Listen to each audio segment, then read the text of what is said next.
Hello everyone, my name is Nicola Bergamaschi and I am a postdoc researcher in European Union Law at the University of Parma.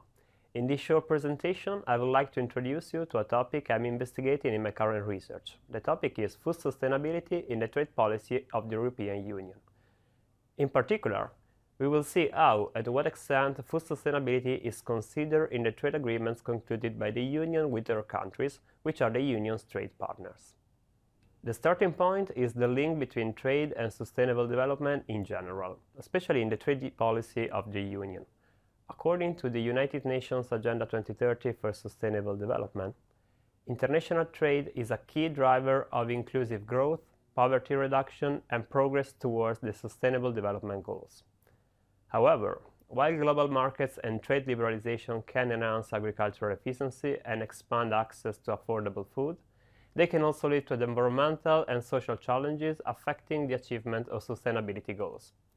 Accordingly, well-designed trade policies in the agri-food sector can help balance these trade-offs, limit negative externalities of free trade, and support food security and sustainable development. With these more than 40 trade agreements already in place with several countries all around the world, and with many other agreements currently under negotiation, the European Union is one of the major global actors in shaping international trade rules. EU trade agreements, which can be concluded with individual third countries or with other international organizations, such as Mercosur, primarily aim to liberalize trade among the parties, eliminate duties and trade barriers, and open each other's domestic markets. However, besides these trade-related goals, these agreements can also deal with non-purely trade issues, such as sustainable development and even food sustainability. Sustainable development represents an objective of the trade policy of the Union, the so-called Common Commercial Policy of the EU. Since 2010, a chapter specifically devoted to trade and sustainable development has been included in all the trade agreements concluded or under negotiation by the Union. These chapters on trade and sustainable development aim to link and balance trade goals with sustainability concerns, such as environmental protection, the fight against climate change, and also social and labor issues. These chapters establish commitments for the parties to uphold international labor and environmental standards, including core conventions of the International Labour Organization and key multilateral environmental agreements, such as the Paris Agreement. Moreover, they include a non-regression principle, preventing countries from lowering national standards to gain trade advantages, while in turn preserving the right to regulate to achieve higher sustainability standards domestically.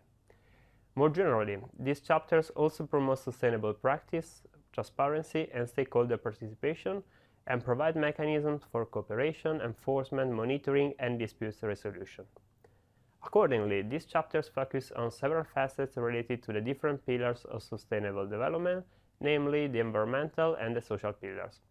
Anyway, it is also important to remark that among their clauses, there are some also addressing certain specific aspects of food sustainability, as in the case of conservation and sustainable management of forests, the preservation of biodiversity, and the sustainable management of fisheries and aquaculture. Nonetheless, at least traditionally, the EU trade agreements did not used to deal with food sustainability as a whole and these sticky issues, not even this niche chapter on trade and sustainable development. Anyway, in the last few years, things have changed in this regard. Between 2019 and 2020, the EU launched a general strategy to pursue the green transition, that is the Green Deal, and a more specific strategy to promote sustainability in the agri-food sector, the so-called Farm to Fork strategy. According to the latter, the EU will support the global transition to sustainable agri-food systems in line with the objectives of the overall Union Sustainability Strategy and the UN Sustainable Development Goals. To this end, the Farm to Fork strategy states that the EU trade policy should aim to strengthen cooperation with partner countries and secure ambitious commitments in key areas such as welfare, pesticide use, and antimicrobial resistance. It should also seek to promote high international standards through the relevant global bodies, encourage the production of safe and sustainable agri-food products, and support small-scale farmers in meeting these standards and accessing markets. As a consequence, over the last few years, under the umbrella of the Green Deal and the Farm to Fork strategy, the EU adopted a new approach consisting of including a further and innovative chapter in its trade agreements that is a chapter specifically dedicated to sustainable food systems, in addition to the chapter on trade and sustainable development and to the traditional clauses on sanitary and phytosanitary measures. This practice marks a relevant shift in the action of the Union in this field. While, as seen, certain aspects of food sustainability are addressed by transversal or sectoral sustainability provisions already present in the EU's trade agreement, the new chapter on sustainable food systems appears to have a broader and more systemic scope. In the words of the Commission, it represents an important change in the paradigm of the cooperation between the parties, moving away from a topical to a holistic approach encompassing the entire food chain. Currently, a chapter of this kind is present in the trade agreements concluded with New Zealand and with Chile, while the EU has also proposed its inclusion in the agreements under negotiation with Australia, India, Indonesia, Malaysia, the Philippines, and Thailand. If we examine the text of the Sustainable Food System chapters, one of the distinctive features we can find is the definition of sustainable food systems, which is present in all the chapters so far negotiated with minor changes. For example, according to the chapter in the agreements with Chile, the notion of food system basically corresponds to the whole food chain, encompassing all the activities and actors along it, while a sustainable food system is a food system that provides safe, nutrition, and sufficient food for all without compromising the economic, social, and environmental basis required to generate food security and nutrition for future generations. Such a sustainable food system is profitable, economic sustainability, has broad-based benefits for society, social sustainability, and has a positive or neutral impact on the natural environment, environmental sustainability, including on climate change. This definition is not unprecedented since it largely corresponds to the one already adopted at the international level, in particular by FAO, so it is consistent with the international state-of-the-art on this topic. Moreover, it has the merit of emphasizing future generations' needs and the three-dimensional vision of sustainable development emerged in the international discourse since the Brundtland Report of 1987. Furthermore, this definition explicitly links food sustainability to the notion of food security. The presence of a similar definition in the trade agreements of the Union is also significant because, on the one hand, it aligns with this approach suggested by FAO and international experts to deal with food sustainability from a systemic perspective.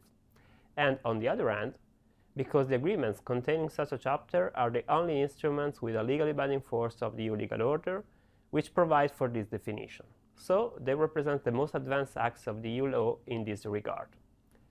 Now, let's have a look at the content of these chapters on sustainable food systems.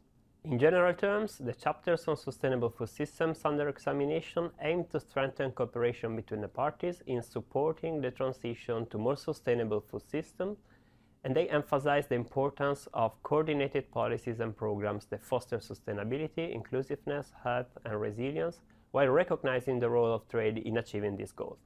Against the chapters provide a framework for collaboration on key aspects of sustainable food systems, both bilaterally and within multilateral fora. More specifically, the parties recognize the interlinkage between current food system and climate change and agree to cooperate in reducing the adverse environmental and climate effects of food systems, as well as strengthening their resilience.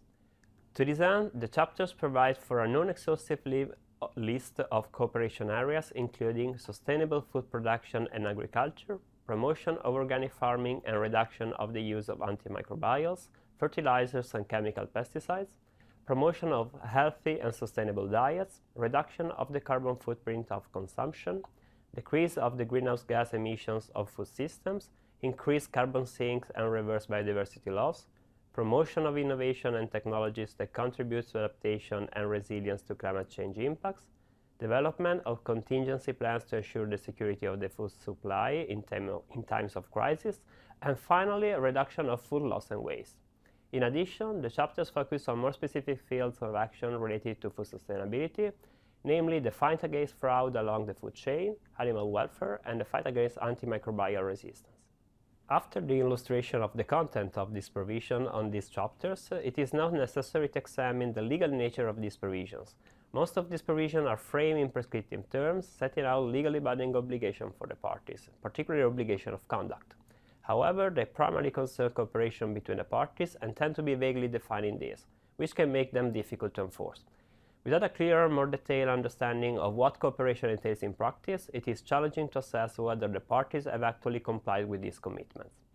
In general, this obligation calls for the establishment of a structured dialogue between the parties, and to facilitate this, a specialized committee is to be created, bringing together representatives who meet regularly to address the challenge identified in the chapters, seek common solutions, and exchange best practice.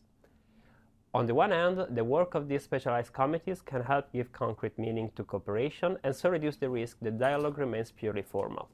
On the other hand, we should also note that the chapters include a provision stating that the parties are not required to modify their import requirements or adopt any particular regulatory outcome. Such a provision has important practical implications. Indeed, it effectively prevents cooperation commitments from mandating changes to domestically regulatory frameworks aimed at improving food sustainability. As a result, it places a significant constraint on the committee's roles and limits the potential of cooperation to advance more sustainable food systems through regulatory commitments. All in all, from our brief analysis, we can conclude that the EU's recent practice shows an increasing commitment by the Union to pursue the transition towards sustainable food systems in its trade policy and trade agreements. For sure, the adoption of a new holistic approach and the consequent inclusion of a chapter entirely dedicated to sustainable food systems in the EU trade agreements represent a relevant novelty in this field. However, the mentioned added value of adopting an international shared definition of sustainable food systems is partially offset by the lack of strong commitments binding the parties. Nevertheless, it must be also noticed that, unlike other areas of sustainable development, food sustainability is an issue not yet addressed by multilateral convention or even by national legislation. So, the obligation to cooperate contained in the chapters on sustainable food systems in the EU trade agreements can still be seen as a step forward towards future greater advancements at the international level. The final verdict on this practice can therefore only be, at least in part, positive. Thank you very much for your attention.